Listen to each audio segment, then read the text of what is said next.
Revelation 2069. From the 13th of September 1941. Spiritual reorganization. It is a certain spiritual arrogance to feel called to introduce a spiritual new order, that is to want to eradicate the existing and replace it with new teachings and commandments which are certainly meant to serve the best of humanity but which only bring physical advantage but no spiritual higher development.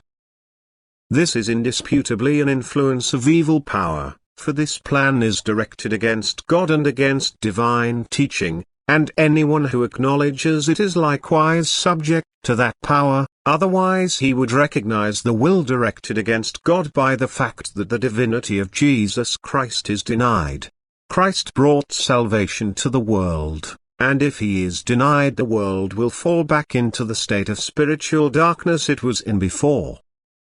And precisely this spiritual night in which it walks is the cause that God rekindles the light again and uses all means to make people think.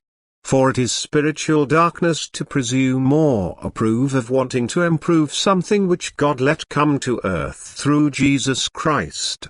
A teaching which only preached love and which alone can promote spiritual higher development. And it is presumptuous to now want to improve this teaching and replace it with something new which no longer corresponds to the divine commandments. In his infinite love, God still lets the effect of this plan become a blessing for people who are in danger of neglecting the divine teaching of love and focus their attention too much on externals. They will be prompted by a strong shaking of their previous thinking to take a stand on the core of Christian teaching.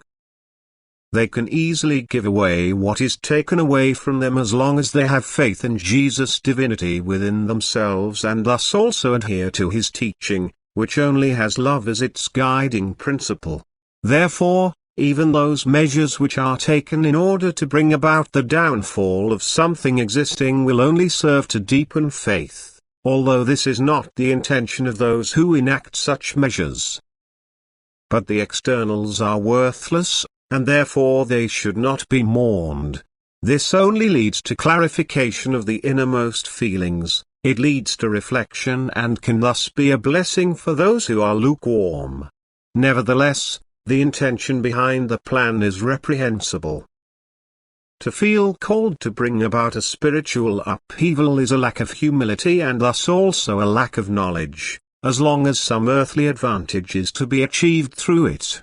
The world, however, does not seek to increase the radiance of the light but to extinguish the light because it illuminates its activity, for the driving force for this is the one whose will is directed against God.